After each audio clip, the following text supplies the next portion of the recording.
All right, everyone get ready, because today we're going deep on a case that really shook up Cape Cod back in the 1960s. Oh, yeah. The story of Tony Costa, sometimes called the Cape Cod Vampire. Wow. When you think about Cape Cod, Right. you think charming seaside town. Peaceful summer vibes. Exactly, peaceful summer vibes. Right. But this case, it shows a whole other side to that story. A dark side. Yeah, for sure, a dark side. For sure.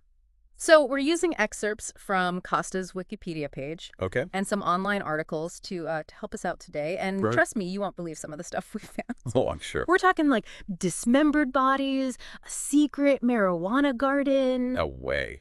Oh, yeah, and even a connection to the famous author Kurt Vonnegut. Really? I had no idea. It's wild, right? Yeah. So first, let's figure out who this Tony Costa guy even was. Okay. Born Anton Charles Costa in 1944 in Cambridge, Massachusetts.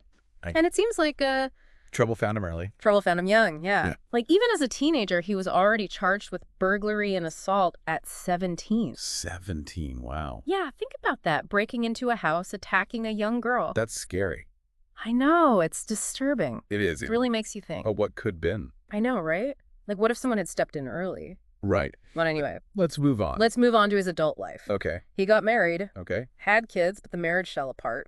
Happens. It does happen, yeah. Partly because of his drug use. I He even spent time in California stealing medical equipment.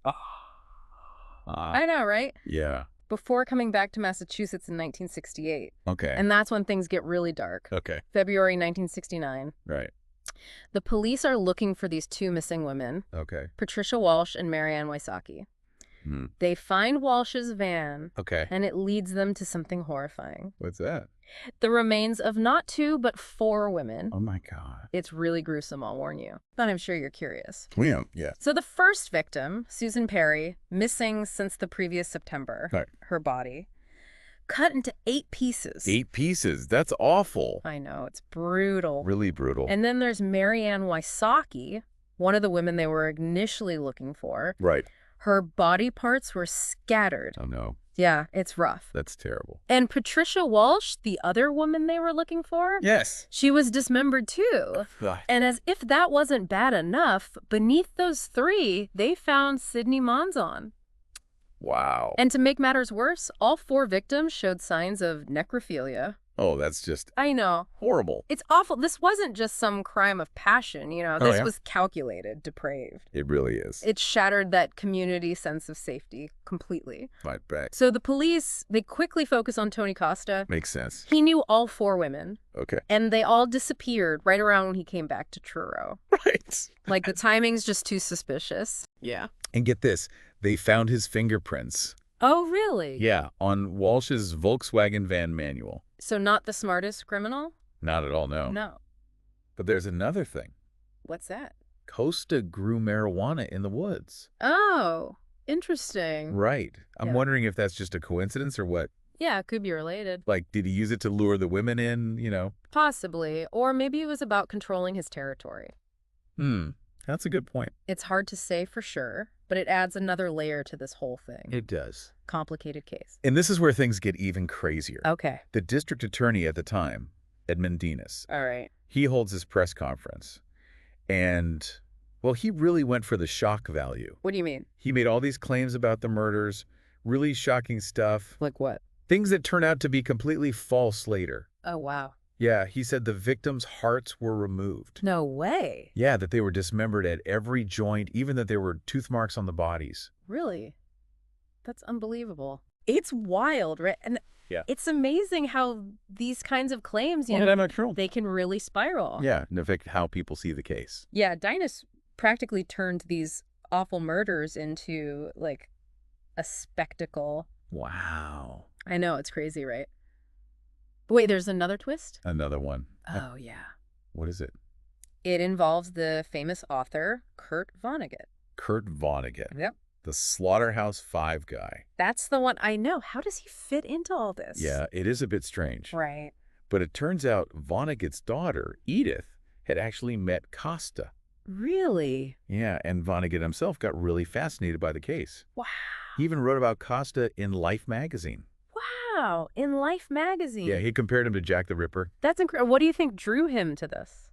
That's a good question. Like this literary giant, what did he see in this case? Maybe he was trying to understand that darkness, You mean the darkness in ordinary people? Yeah, exactly. How someone can seem normal but be so dark. That's a good point. And to make it even weirder, Vonnegut actually wrote letters to Costa while he was in prison. Oh, wow. Yeah, and Costa even said in one of his letters, "The message of his letters to me was that a person as intent on being virtuous as he could not possibly have hurt a fly. He believed it." Whoa, that's chilling. It is. I mean, Costa, this guy who committed these brutal murders, he still believed he was a good person. It's scary. It's like a level of self-deception that's hard to even grasp. Definitely. It makes you realize even killers can create their own version of reality. It's true. But hold on, because it gets even wilder. Okay, what now?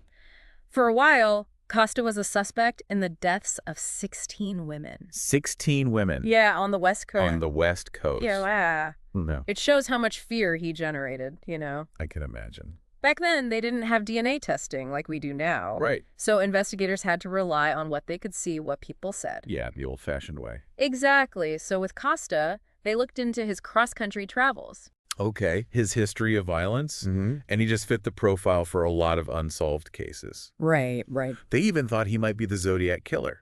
Really? Yeah, but here's the twist. What? Those 16 women on the West Coast, Yeah. turns out they weren't actually victims. Oh, wow.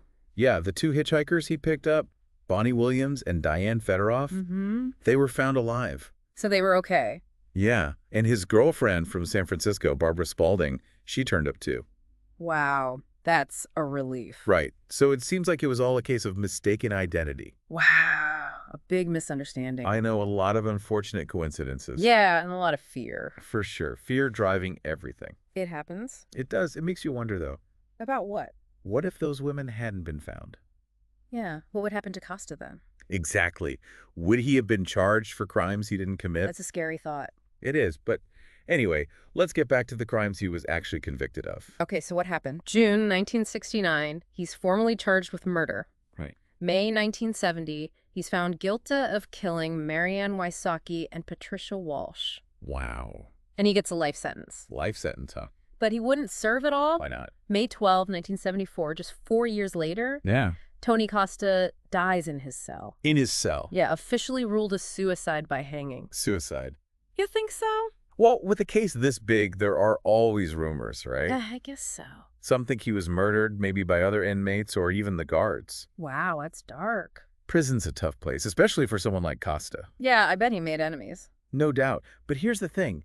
Even in death, Costa kept the story going. What do you mean? While he was in prison, he wrote a novel about the murders. A novel?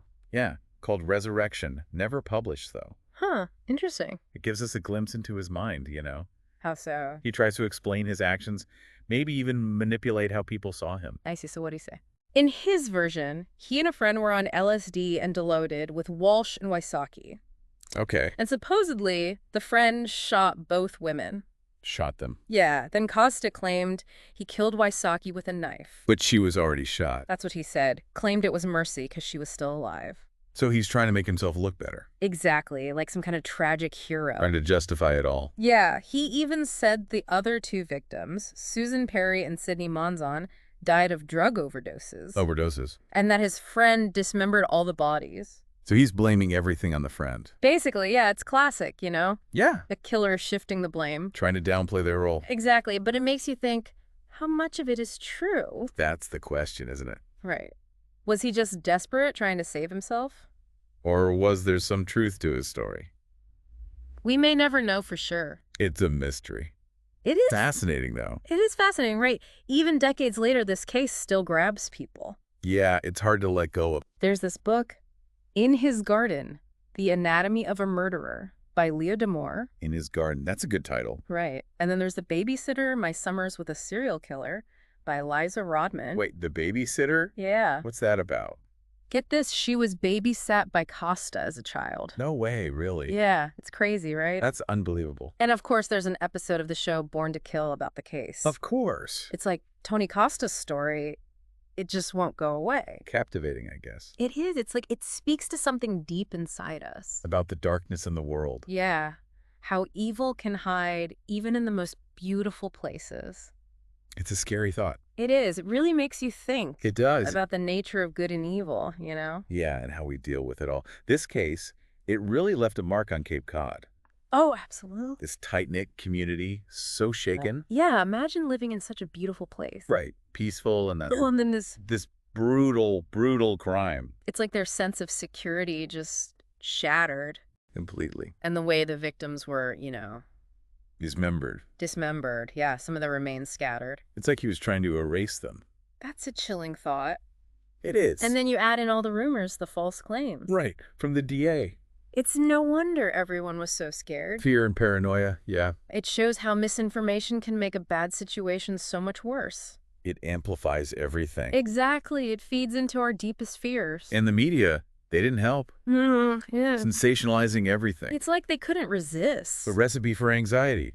It is, but let's shift gears for a second. Okay. Let's talk about Tony Costa himself. All right. What was going on in his head? Try and understand him. Yeah, was he a psychopath?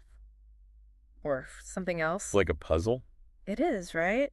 Trying to piece it all together. We can't diagnose him, of course. No, of course not. Not from so far away. But we can look at what we know. His past, Yeah. his actions. The violence, the drugs, the failed marriage. It all points to instability. Like he couldn't handle life. Maybe something broke inside him. Yeah, and then there's that letter to Vonnegut. Right, where he claims to be so virtuous. It's like he was delusional, Could be a break from reality, living in his own world, or maybe it was all an act. trying to manipulate Vonnegut. To see him as a good guy. It's tough to know for sure. A real psychological mystery. It is, but we can't forget the victims. Of course not. They were real people. With lives, with dreams. It's so important to remember that. Their stories matter. Let's talk about them. Okay, who do you want to start with? Susan Perry, the first victim. Right. Disappeared in September 68.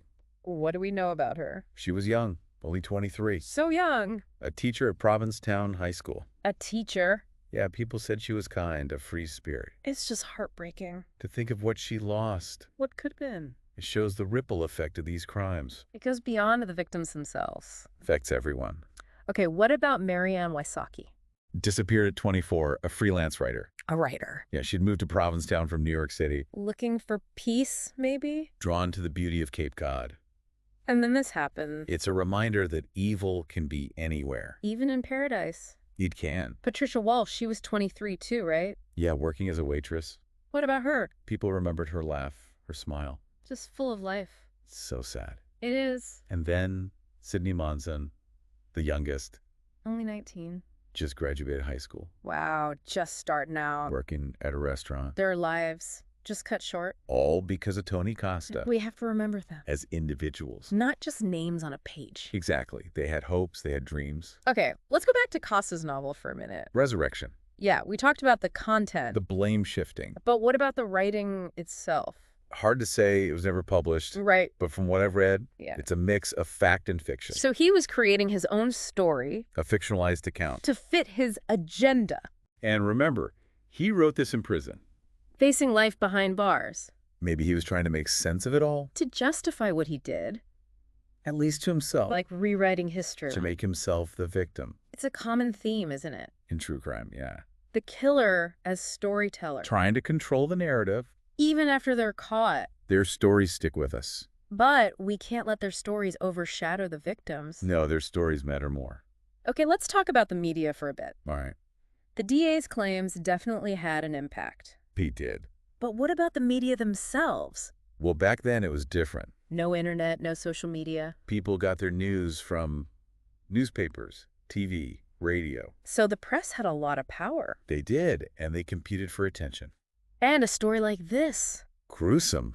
Shocking. It was gold for them. They couldn't resist. Sensationalizing it. I'm making it bigger than it was. Even if it hurt the victims' families. It's a shame. It really shows the responsibility of the press. To report accurately. But also to be sensitive. To the victims, to the community. And to not exploit tragedy. It's a tough balance. It is, but so important. For public trust. So as we keep talking about this case, We should remember the victims. their families, the community, And the importance of good journalism. finding the truth, even when it's hard. We all have a role to play. Being informed, questioning what we hear. Especially in cases like this. Okay, before we wrap up this part, What's on your mind? let's talk about the police. The investigation. Yeah, how did they handle it all?